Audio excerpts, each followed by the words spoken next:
scoring teams. And the thing that's really interesting about the two attackmen, they're both left-handed. At the face-off dot, Jack Cascadden has been excellent, but the best Ivy League face-off percentage at 56.6%. On the other side, Andrew Mcmeekin looking to put last week's performance behind him after going 0 for 8 at the dot. Let's go. Number 2 versus number 6. The only top 10 matchup of the weekend, and it's a short stick Cooper Mueller who will pick up the ground major minutes for the Tigers in their Ivy League championship run. Yeah, I mean, you see that across the board on this team at Princeton. Their class was the top-ranked recruiting class. They're current sophomores, and a lot of them got experience last year. Points that Connor Busek made this week when we talked to him earlier this week, not making it easy for Croddick to settle in goal, and also to have Ryan Sheehan on that second midfield line provide senior leadership and knowing when to take the shots and how the game is flowing, especially on that second midfield line. So important when you have young players like Ryan Waldman. We're going to see a lot of ground ball battles like that, just no clean pickups, and finally they got up along that sideline, and Cornell just smartly let it early in a game like this. When you get the team starting to come towards you, they might get a little hesitant after that, and maybe then that gives you an opportunity, and Cornell and how about get it on the jump. Yeah, Michael Melkonian coming in to relieve Cascadden, and Wade, no stranger to some good lacrosse accolades himself. Here's Jack Cascadden, wing a face-off cleanly, feeding Kirst! And that is the element that Jack Cascadden has brought to this team that really Cornell lacked last year. You know, they did well in the face-off game throughout the year, but here you go, right down the center. And they have to respect the fact that he's willing to shoot the ball, and he finds Kirst down low. It's going to be an explosive matchup all day today, as 6 Tewaaraton Award watchlist players feature in today's top 10 matchup between Princeton and Cornell. Michael Long, CJ Kirst, and Hugh Kelleher for Cornell, Chad Palumbo, Colin Wolshine, and Coulter Mackesy for Princeton. Just talent all over the field. What do you expect from a number 2 versus number 6 matchup? How about Mack? Right, and trailing even more to his left hand. I think of him as very much a two-handed player. So I'm surprised to see them do that there. Mcmeekin wants to take a shot. He misses the cage. And I think if you're Cornell, you let Mcmeekin take that shot. Quarter will have to be a quick win and take it for either team here. 3-goal run for the Big Red, capped off by Wellington. Melkonian trying to move quick. Can Cornell get something on cage before the quarter ends? Not quite, as the pass to Goldstein is off target. But a frantic pace to this game sees a Cornell 5-2 lead after the first 15 minutes. On basketball weekends too, so I think there's this look in the last few years about what's our scheduling philosophy as a league, and then I would bet that this current schedule they'll stay with for a long time. And Ivy Magnus about to kick off as well, with Cornell playing Dartmouth as well in the first round of Ivy Madness. Andrew Mcmeekin will grab a face-off win to start off the second quarter. A better game, respectively, for Mcmeekin. At least a couple face-off wins under his belt after going 0 for 8 last week against Rutgers. In last year's game, CJ Kirst, I know there's a lot more he wants to accomplish, some of it individually, but I bet a lot of it from a team perspective. The thing to remember about Mike French, he did it in 3 5-goal lead. They just seem more, connected as an offense right now. The ball is moving well. They're able to get dodges. Now you've seen last 4 goals are all unassisted, which is unusual. Usually you're seeing Cornell get assisted goals. I mean, what also will help is Koby Ginder trying to earn a face-off win, and a flag is going to fly. Love to see that again.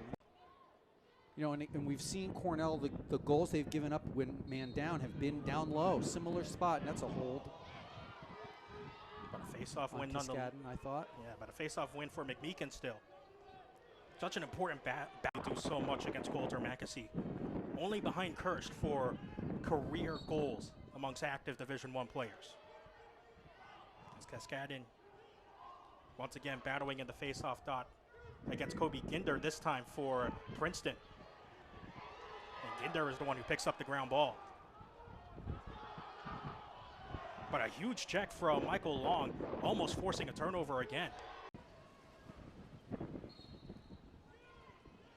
the wind starts to pick up here at Chokoff Field. Another face-off win for Cornell. They've taken the advantage in face-offs.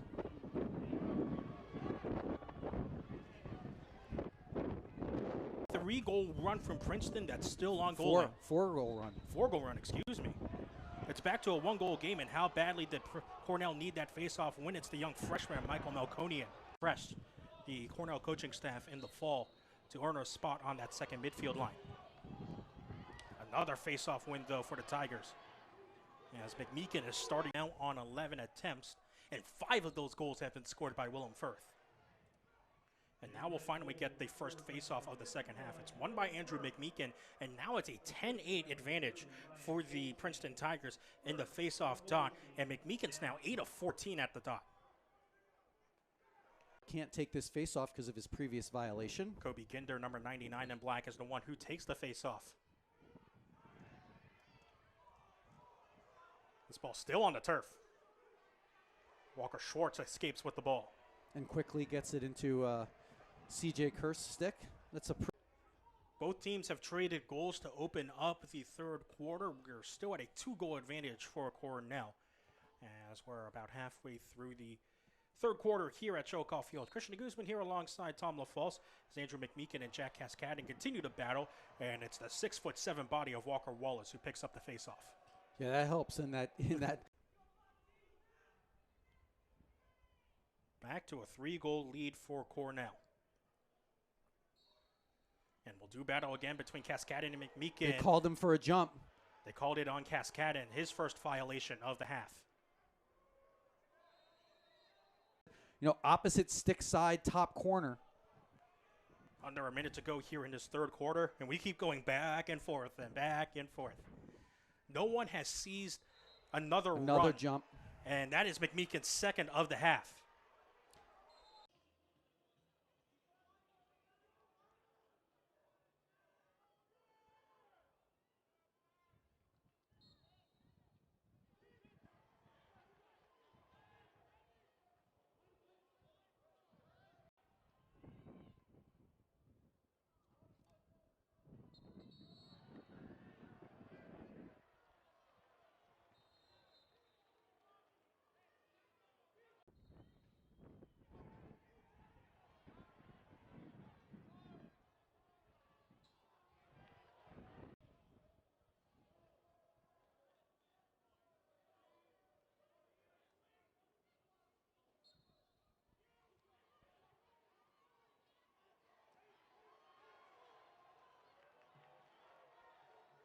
The Big Red have had an answer for it every single time. I feel like it almost got Cornell into a rhythm offensively.